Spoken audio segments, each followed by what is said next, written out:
Do you believe that the most humiliating moment of your life could also be the beginning of a love story? On a rainy morning, a young woman walked into her interview drenched in mud, the heel of her shoe broken, her heart trembling. Yet her eyes shone with an unshakable resolve. Surrounded by mocking stares, she didn't apologize. Instead, she spoke a single line that silenced the entire room and made the most powerful CEO in the city see her in a different light. From that instant, not only her career, but her entire life would never be the same. Outside the towering glass building in the center of New York, streaks of rain still lingered on the pavement, as though the sky hadn't finished grieving. The damp air clung to every thread of fabric on her clothes. Emma Reynolds paused, inhaled deeply, clutching at the last strand of courage she had. The cream coat she had pressed carefully that morning now sagged under the weight of mud. The hem of her dress stuck to her legs, and one broken heel turned each step into a battle. Her long brown curls, once gently styled, now fell in disarray, plastered against her cold, damp face. She looked less like a candidate for the most important interview of her life, and more like someone who had stumbled out of a storm. At the reception desk, whispers rose like smoke. A young woman, half hidden behind a computer screen, leaned toward her colleague with a smile that didn't reach her eyes. Is she really planning to walk in here like that? Emma heard it clearly. The words cut sharp as a blade, but instead of faltering, she lifted her chin. Her pulse raced, her hands shook with rain and nerves, but in her gaze flickered a fragile kind of pride. "Emma Reynolds," she said to the guard, her voice low but steady. "I have an interview for the position of strategic manager with Mr. Harrison." The guard hesitated, his eyes sweeping from her tangled hair to her ruined shoes. After a pause, he typed in her name, then handed her a visitor's badge with the kind of caution reserved for something breakable or contagious.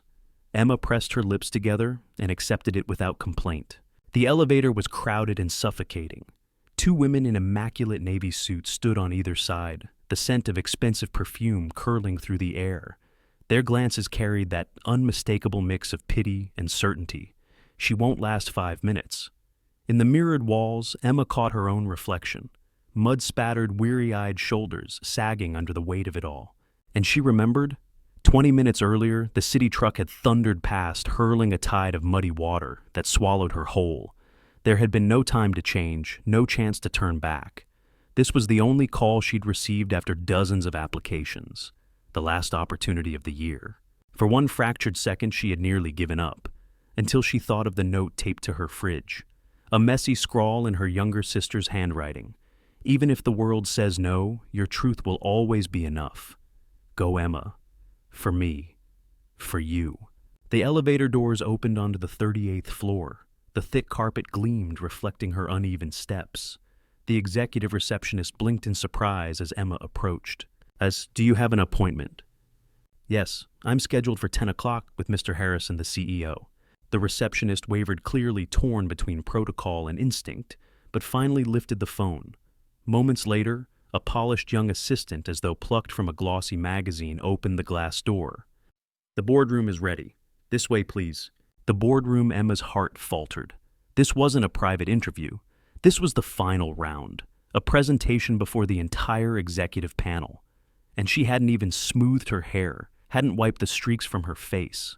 As she walked the long hallway, a few employees smirked, one whispering, "Halloween came early." She heard it all, but she kept moving. The glass door opened and silence fell like a curtain. 4 people sat around the table.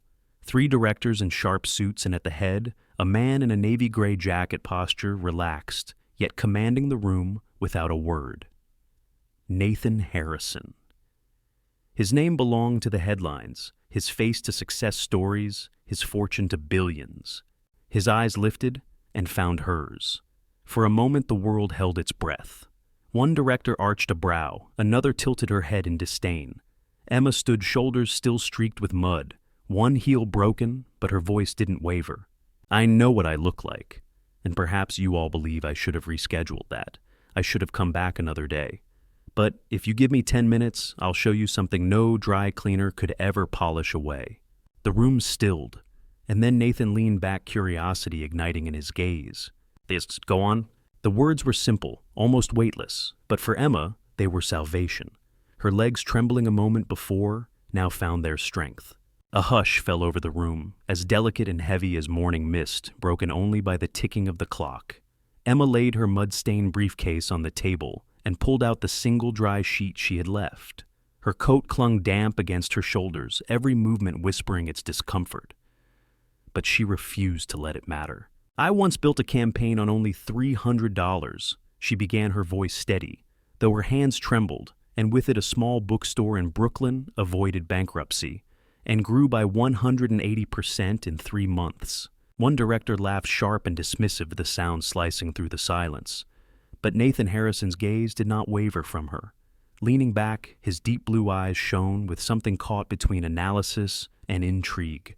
"Why didn't you ask for a postponement?" he asked, voice low, not judging, more like someone testing a new rhythm of breath. Emma drew in a long inhale. "Because if I walked away today, I wouldn't be the person my resume promised I was." In his eyes, she caught the faintest shift, like ripples brushing across a still lake. One female director shrugged, exchanging glances with a colleague, but Nathan smiled, just slightly mischievously. And in that flicker of expression, Emma realized beneath the weight of numbers and billions, he was still a man who could be surprised, who could still be moved. The door burst open. Heels struck the marble floor like a drumbeat. A woman appeared, blonde hair curled to perfection, her presence almost dazzling. She set her designer bag down as if it were a passport that allowed her through any door. "Apologies for being late," she said, her gaze sweeping Emma from head to toe, laced with disdain. Naomi Sanders, head of brand strategy. Emma froze. She had read the name in news articles, seen it linked to multi-million-dollar campaigns, credited as Harrison Global's golden touch. And beyond that, everyone knew Naomi was Nathan's ex. Sliding into the chair beside him, Naomi tilted her head, smiling, sharp as glass. "I wasn't aware this was a group interview. Or did the cleaning staff wander in by mistake?" A muffled laugh sounded from the far end of the table. Emma felt her chest tighten, but she didn't yield. Instead, she laid out more papers, each gesture precise, steady, like knocking on the door of her own fear. "I've worked with small clients," she said, walking to the whiteboard, uncapping the marker. "They don't have the budget for glossy campaigns. What they do have are dreams and trust. I learned to listen, to adapt quickly when the market shifted, to build something lasting from almost nothing." The marker squeaked across the board, her handwriting uneven with nerves, but her voice was calm. She mapped the bookstore's revival: cheap flyers, school partnerships, grassroots trust. No glamour, no jargon, only results. A sound split the air, Emma's stomach growling loudly in the silence. Heat flared across her face. Naomi sipped her coffee, lips curving in mockery. Emma exhaled, smiling faintly. "Apologies. I haven't eaten since 5 this morning. The menu didn't include mud, but I got plenty anyway." Nathan laughed. Not politely, truly. A warm, resonant laugh that cracked the stiffness in the room. Even one director smirked. Naomi's frown darkened sharp enough to cut. "Perhaps I should come back later," Naomi said coolly, crossing her legs in triumph. "Or is this some kind of performance art?" Nathan's tone dropped firm as stone. "Naomi, you're here to observe. The decision isn't yours." Silence fell again, heavier than velvet. Emma went on, each word stitching the torn fabric of her courage back together. When she finished, she slid the folder toward Nathan. "No glossy print, no polished veneer, but these are real numbers, real people, a real story." He didn't take it immediately. Instead, his eyes locked with hers, a gaze so steady it made Emma's skin glow. Not from shame, but from the startling truth that for the first time in months of unanswered applications, she was being seen. "Thank you," Nathan said at last, voice calm, but carrying more resonance than any applause. "We'll be in touch." Emma nodded, turning toward the door. Each step echoed with the wet squelch of her broken heel, a limping drumbeat that spoke of defiance, not defeat. Outside, the rain had cleared, and on her face, beneath streaks of dried mud, bloomed a fragile smile. The smile of someone who had dared to stand tall in the storm. The elevator doors closed behind her, leaving Emma in a rare, blessed silence. Her chest tightened, breaths, trembling as though she might break apart then and there. She leaned against the cold steel wall, closed her eyes, and let the quiet hold her. No one could hear the way her mind was screaming or see her small hands trembling with the aftershock of adrenaline. When the elevator opened, the lobby hummed as it had that morning, but something had changed. The mocking stares had softened into something else. Curiosity, perhaps, or respect. Even the guard who had so reluctantly handed her the badge earlier now gave her a quiet nod as if acknowledging a truth without words. Emma answered only with a faint smile and walked out. Outside, the storm had passed. The first rays of sunlight touched the wet pavement, painting it in fractured gold. Emma sat on the low concrete rim of a flower bed, slipped off her soaked shoes, and rubbed the ankle bruised by her broken heel. Dried mud cracked stiffly across her clothes like an unwanted armor. And yet, in that moment, she smiled. It wasn't victory, not yet. Everything could still fall apart. But the smile came from something simpler. For once she had not let fear be her master. She had stood. She had spoken. Ms. Reynolds. The voice startled her. She turned to see Nathan Harrison standing just beyond the revolving glass door. No longer the distant figure at the head of the table. He was simply a man in a navy suit, carrying a paper coffee cup and a small brown bag. His steps were measured, deliberate, as though he had weighed them carefully before choosing to walk her way. "Did I forget something?" Emma asked softly, her heart stumbling into a new rhythm. He held out the cup and the bag. "Lunch, or something close to it, depending on what you call this hour." Emma blinked, caught between suspicion and surprise. "You brought me food." "You nearly fainted in the boardroom," he said, matter of fact, though a trace of a smile played at his lips. "I thought it might be less embarrassing to eat out here, rather than collapse in the lobby."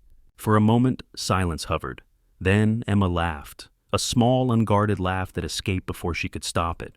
"I don't usually accept this kind of kindness." "Good." Nathan sat down beside her, placing the coffee firmly into her hands without asking. "Because it isn't kindness. Call it investment." The warmth seeped through the cup, chasing away the chill in her fingers. She glanced down and noticed her name scribbled on the side, wrongly spelled Emmy. She shook her head and let out a quiet chuckle. They sat together in silence side by side. The world carried on around them, the honk of cars, the shuffle of hurried footsteps, blending with the scent of coffee and the faint aroma of sandwiches drifting from the paper bag. No boardroom lights, no judgmental eyes. Just a man, a woman, and a fragile moment of warmth in the cold aftermath of the storm. Emma had barely lifted the sandwich to her lips when her phone vibrated. She frowned, unlocking it. An email flashed open the subject line, like a slap mud-soaked candidate disrupts board interview. Internal note, "Please be aware." The sandwich fell from her hand, landing with a dull thud on the pavement. She tapped the screen. There it was, her photograph.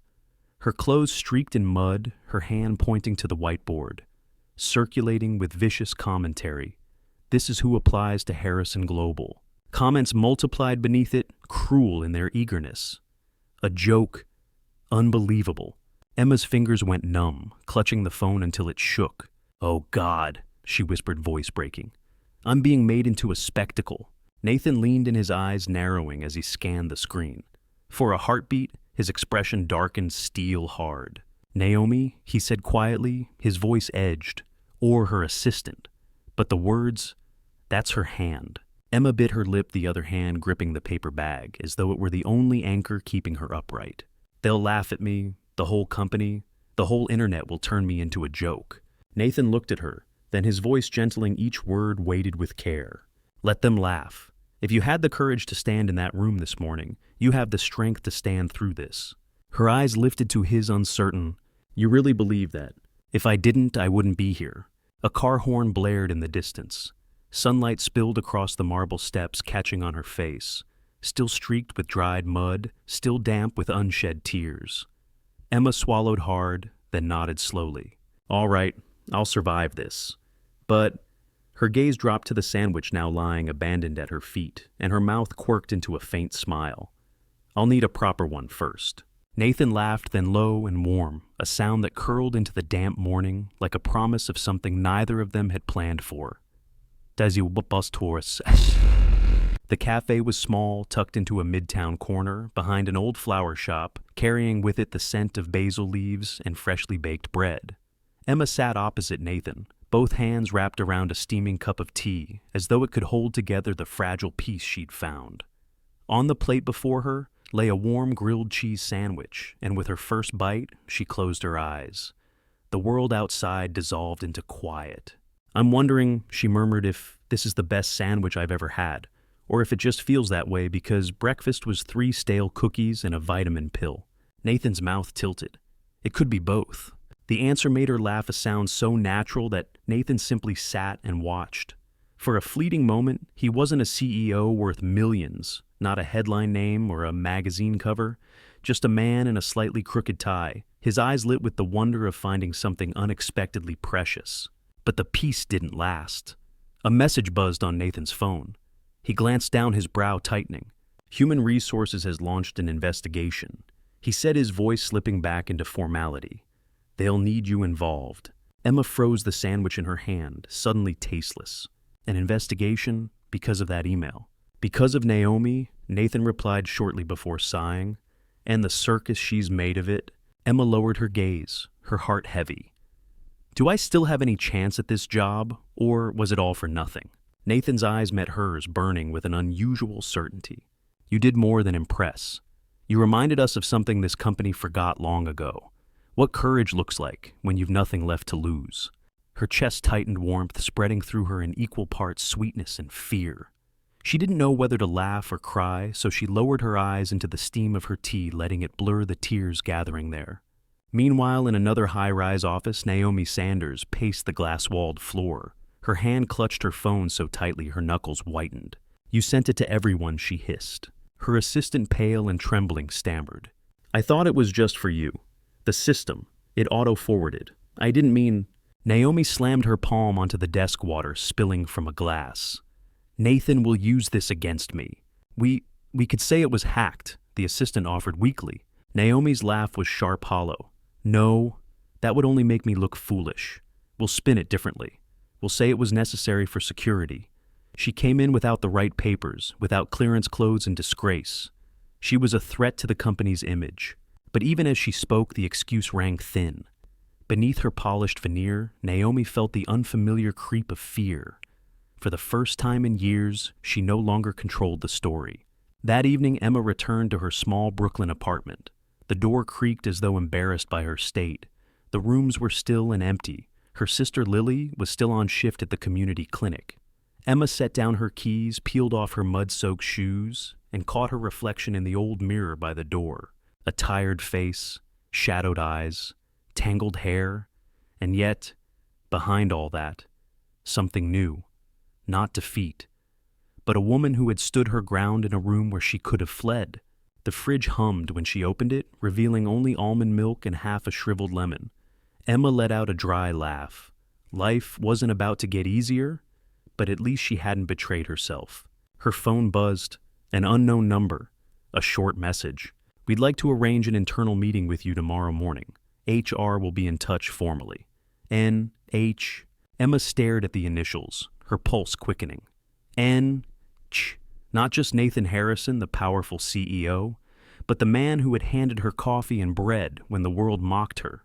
She sat down, her thumb brushing the screen as she typed slowly. "I understand. I'll be ready. P.S. The sandwich helped." Seconds later, 3 small dots appeared. Then his reply.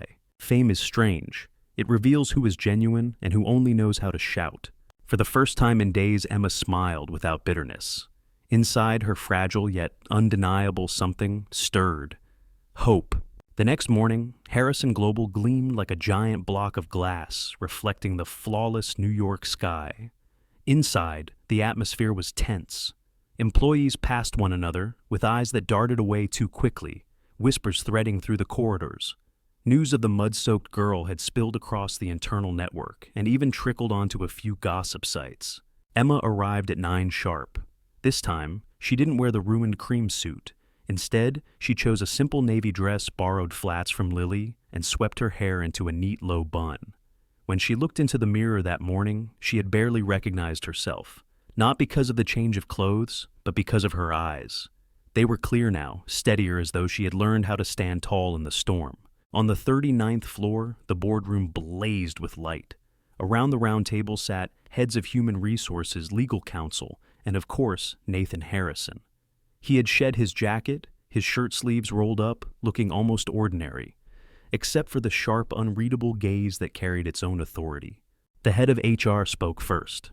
"Ms. Reynolds, we sincerely apologize for the internal breach that has affected your dignity and emotions." Emma nodded, staying silent. Anger and fear still simmered within her, but she hadn't come here to nurse them. "We've identified the sender of the email," the lawyer began, but Nathan raised a hand, cutting in. His voice was clear, uncompromising. "Let's not soften it. Naomi Sanders is responsible. She drafted it, and it was sent with one purpose only, to humiliate a candidate." Silence thickened the room. Pens paused, mid-note glances flickered between the council members. The accusation was heavy, but no one dared to deny it. Emma sat straighter, hands clasped tightly in her lap. She felt the weight of every gaze settle on her, waiting for her response. Her heart thundered, yet her voice emerged calm, almost startlingly so. "I need to make something clear. I didn't come here to create drama or to be the center of some office joke. I never asked for this attention. But if this company only values candidates who are polished, spotless, untouched, then I don't belong here." A pause. She drew in a deep breath and went on. "But if this company values perseverance, if it honors those who rise even after they fall, then perhaps I deserve to be here." Nathan tilted his head the corner of his mouth, lifting into a rare half-smile that made the entire room shift toward him. Folding his arms, he spoke slowly. "I agree." Murmurs rippled through the room. A lawyer bent his head to take notes. The head of HR adjusted her glasses before speaking formally. "In that case, Ms. Reynolds will proceed with the application process for the strategic manager position." Emma blinked, her heart stumbling in surprise. She glanced at Nathan, who remained composed, his eyes speaking more than his words ever could. When the meeting ended, she left the room with lighter steps than when she had entered. The gleaming hallway no longer felt like a corridor of ridicule, but a place where she could finally hold her head high. That evening, her Brooklyn apartment was quiet as always. Lily returned late, her hospital coat still carrying the faint tang of disinfectant. She sat at the table scrolling through her phone when her eyes widened. "You won't believe this," Lily said, looking up. "You're on BuzzScene Daily. They're calling you Mud Girl. And there are rumors you've bewitched CEO Harrison." Emma groaned. "That's terrible." Or brilliant Lily's grin was mischievous. "Maybe it's fate." Emma hurled a sofa cushion at her. "This is my career, not some romance novel. But when you talk about him, your eyes light up in a way I've never seen before," Lily replied softly. "That's not just work, is it?" Emma didn't answer. She lowered her gaze, lips pressed tight, though her heart was drumming louder than she cared to admit. And in the silence, they both knew. Sometimes the truth doesn't need to be spoken aloud.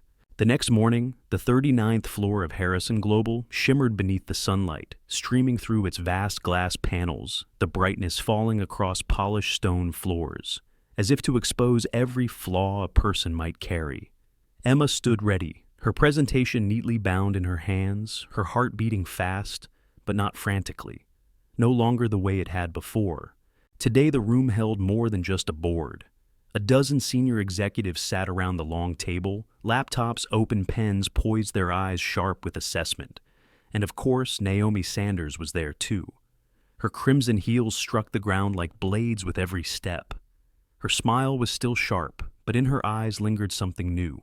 A guardedness, a defense. Emma walked to the whiteboard, opened her folder, and lifted her chin.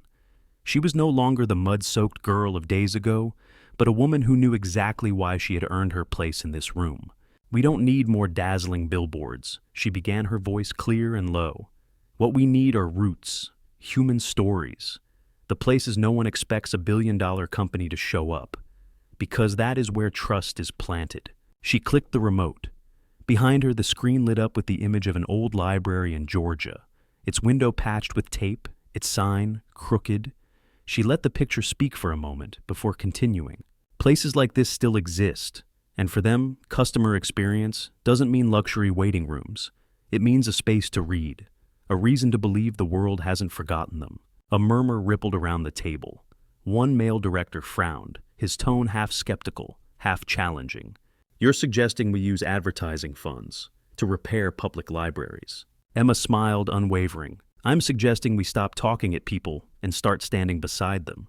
15% of the regional marketing budget dedicated to sustainable community projects, reading programs after school centers, local job initiatives. The room stilled. Then from the far end, an older female director spoke, her voice low but firm. I agree. This is bold, but it's the kind of boldness that builds legacy, not just short-term profit. One nod followed, then another. The skeptical eyes softened into serious consideration. Emma's breath slowed as though she had just crossed the longest suspension bridge of her life. At the far end, Nathan remained quiet. He didn't intervene, didn't signal, simply watched. His eyes tracing every word Emma spoke as though she were a play he refused to miss. When the meeting ended, Emma gathered her papers. Her hands trembled, but this time with exhilaration, not fear. As she stepped into the corridor, the polished floor beneath her feet felt lighter somehow. In his private office, Nathan stood by the window, gazing down at the city. When Emma knocked and entered, he didn't turn straight away, just smiled faintly at the glass. You turned the boardroom into a community classroom, or si espace de four, spade zero. And they didn't throw me out, Emma replied, her voice soft, but laced with quiet joy. He turned, then leaning against the frame. You didn't just survive. You made them listen. Emma opened her mouth to respond, but his eyes silenced her. It wasn't the gaze of a CEO toward a candidate. It was something else. The recognition of one human being truly seeing another, bare and unhidden. And in that moment, a new fear slipped into her. If she took one step further, she would fall into something she could never step back from. And strangely, that fear made her heart race faster than it ever had. Nathan broke the silence with a fleeting smile. Come on. Emma frowned slightly, then nodded. Together they left the office, walking side by side down the gleaming corridor, their reflections moving in tandem across the glass. Around them, keyboards clattered, footsteps rushed. But between them, there was a quiet that belonged only to the two of them. And Emma, for a fleeting instant, felt as though she were leaving behind an old world and stepping through the doorway of another. That night, Emma stood at the window of her small apartment, watching Manhattan's lights unfurl like a carpet of glitter. She had just returned from the strategy meeting, her mind still floating. She, the girl who had nearly given up beside a filthy puddle, had now spoken in a room where an entire council listened. It was almost impossible to believe. Her phone buzzed softly on the table. A message from the number she was beginning to know by heart. If you're free tomorrow, let's have coffee. Not an interview, just coffee. Real coffee. N.H. Emma read it again and again, her lips curving into a foolish smile. Part of her wanted to type yes immediately. Another part held back, cautious. She couldn't afford to confuse her career with the fragile stirrings of her heart. And yet, she remembered the moment he had stood beside her, shielding her from mocking laughter, the warmth of the coffee he had pressed into her hands when the world turned its back. Those things were difficult to deny. The cafe was small, tucked along a quiet street with red brick walls and wooden tables. It wasn't part of any famous chain, just the kind of place where someone could read for hours without being hurried away. Nathan was already seated in the corner, jacket gone, dark shirt sleeves rolled up. He looked nothing like the distant CEO from magazine covers. Closer, lighter, easier to breathe near. Emma arrived 5 minutes early, but he was already standing to greet her, surprise flickering in his eyes before softening. Hello, hello, she replied gently, though her heart beat wildly. On the table sat 2 cappuccinos and a slice of golden lemon cake. I remembered you said breakfast was just cookies and a vitamin pill. He explained, half teasing, half sincere. Emma laughed. You remembered that detail. It's the small things that often reveal more than all the polished stories, he said, his gaze fixed on hers. She reached into her bag and pulled out an old envelope, its edges worn. Setting it on the table, she drew in a deep breath. I wrote this letter 3 years ago, just after graduation, but I never sent it. I think now you should read it. Nathan raised his brows and unfolded the paper. Dear Mr. Harrison, you don't know who I am, and perhaps you'll never notice a name as small as mine. But I want to work at your company. Not for its prestige, but because of what your brand once gave me. When my mother died, we nearly lost our home. The community library funded by your foundation became my shelter. It was there I found light to study by stories, to remind me the world still held a place for me. I have no wealthy beginning, no powerful connections. But I have faith, persistence, and gratitude. If you give me a chance, I will give everything I have. Sincerely, Emma Reynolds. Nathan read slowly. With each line, something shifted in him. The constant tension in his shoulders loosened his gaze, softened. When he finished, he folded the letter carefully, as though it were more fragile and valuable than any $1,000,000 contract. He slipped it back into its envelope and looked at Emma for a long time. I had no idea, he said quietly. That library. It was the reason I started the community fund. And it was the place that kept you standing. Emma swallowed, her throat tightening. I thought the letter was too emotional, too unprofessional.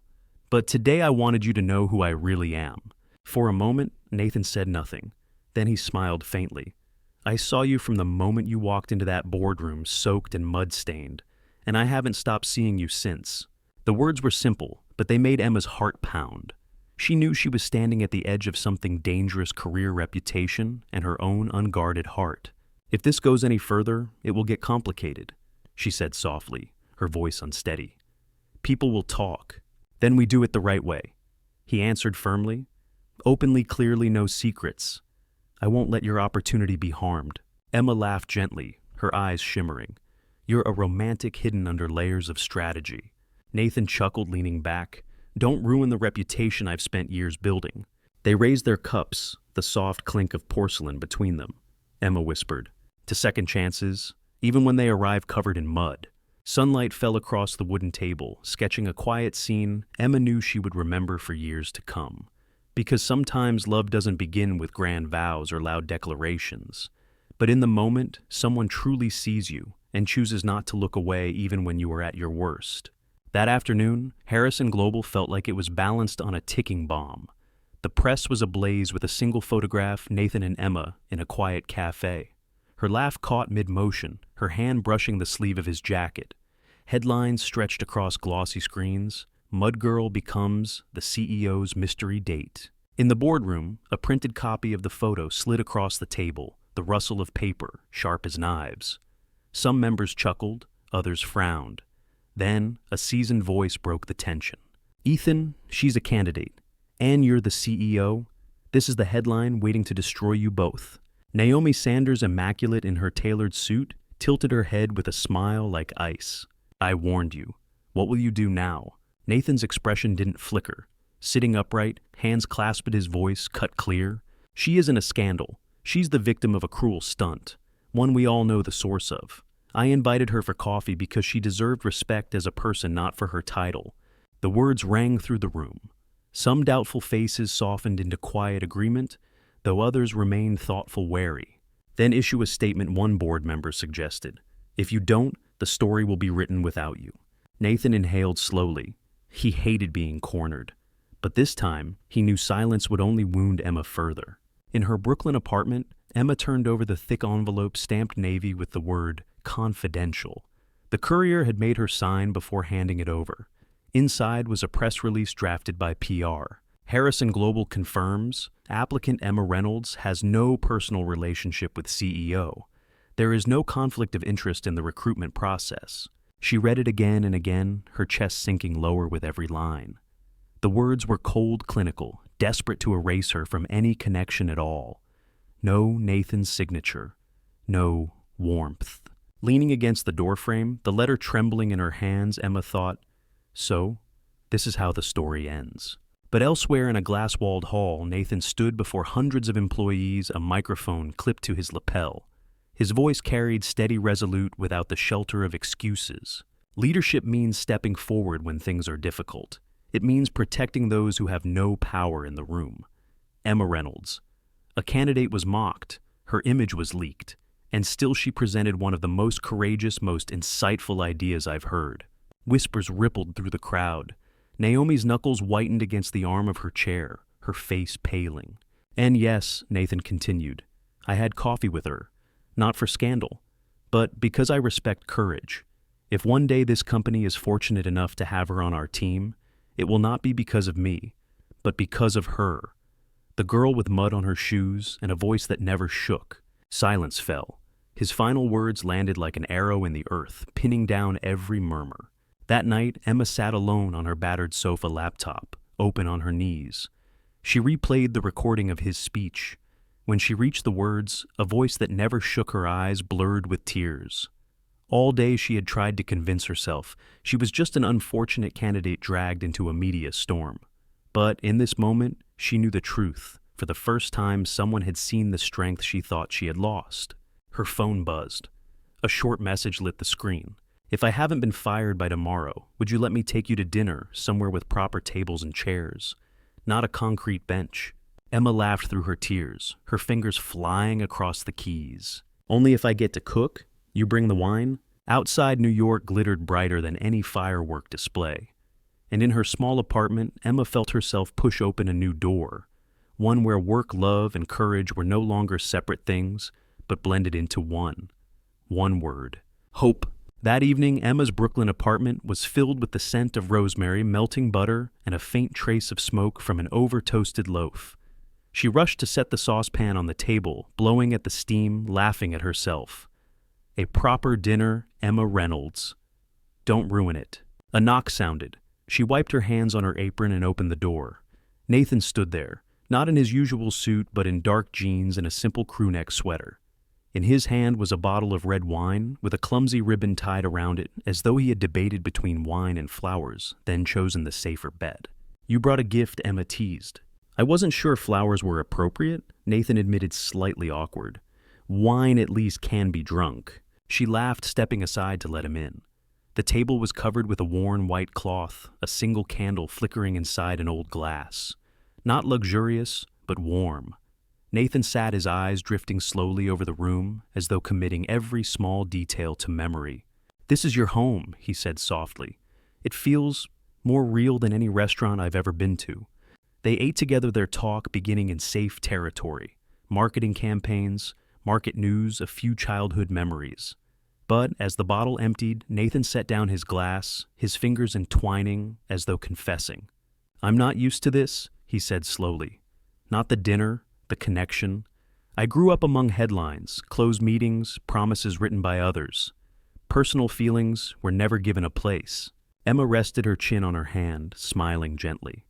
"So, underneath all that steel, you're a romantic in disguise." He chuckled, but his eyes were sincere. "Perhaps. But tonight I only know this. When you walked into the boardroom muddy and unshaken, I realized I no longer wanted to live as if I already knew every answer." Emma's heart trembled. She wanted to reply with something light, but words felt too small for the weight of the moment. Silence filled the room, broken only by the clink of cutlery and the rich scent of tomato sauce. After dinner, she poured tea. Nathan leaned against the counter, watching her tidy the kitchen, as though this ordinary scene was something he had never been allowed to experience. That heart-shaped magnet. He gestured toward the fridge. Emma followed his gaze, touching the faded trinket. "It was my mother's. She used it to pin reminders. When she died, I kept it, like keeping a piece of family. Was she like you?" Emma's eyes brightened, stronger, louder, stubborn sometimes. But yes, she never backed down. Nathan nodded. "She would be proud of you." The words caught in Emma's throat. She turned away, pretending to busy herself with the tea, though her eyes were already glistening. "You're becoming too poetic, Harrison." "Just honest," he replied with a fleeting smile. He pulled out his phone, scrolling through a folder of photos. He handed it to her, images of restored libraries, traveling book trucks in rural towns, classrooms for immigrant children. "We never put these in the press," he said, "but your letter reminded me why we started." Emma stared at the images, her childhood surging back. The little girl in torn shoes curled in a library corner, reading a battered book, while her mother searched for work on the public computer. Tears slid down her cheeks. "I was just one of those children." "No," Nathan said, stepping closer. "You were always more than that." Time seemed to pause. They stood near, breath mingling, but Nathan only smiled and stepped back. "I don't want to rush this. It deserves to be done the right way." Emma nodded, her heart caught between relief and confusion. As he prepared to leave, she pressed the magnet into his hand. "Keep it. Let me decide later if this was a real date." He took it, his eyes more solemn than any vow. "I'll treasure it." And when the door closed behind him, Emma realized love is not magic that transforms us overnight. It is a string of small moments, glances that do not look away, words spoken with honesty. And sometimes, it is simply the courage to let yourself believe. 6 months later, the story of Mud Girl still lingered in the halls of Harrison Global, not as a mockery, but as a legend. Now, when colleagues called Emma by that name, it was with admiration, never ridicule. On the day of the opening of the Reynolds Harrison Learning Center, Emma stood before rows of folding chairs set up in the courtyard. Children pressed their noses against the glass doors, waiting for the moment they could rush inside. The scissors trembled lightly in her hand, and beside her, Nathan rested his palm gently against her back, a silent thread of strength. The mayor gave his introduction and invited Emma forward. She drew in a deep breath, her gaze settling on the ribbon, gleaming red under the sunlight. In that instant, memories rose the gray puddle, the broken heel, the mocking looks in the elevator. They layered over one another, then fused into something new. Resolve. "This place once saved me," Emma said, her voice catching but warm. "Not with miracles, but with stories, with silence, with a corner where I belonged. Today I only hope it can do the same for someone else." The scissors sliced through the ribbon. Cheers rose as children flooded into the library, the air filled with the scent of paint and fresh paper. Emma brushed her hand along the doorway and laughed when she spotted an old photograph displayed inside a little girl hair, messy shoelaces undone, clutching a book like a lifeline. Herself, age 7.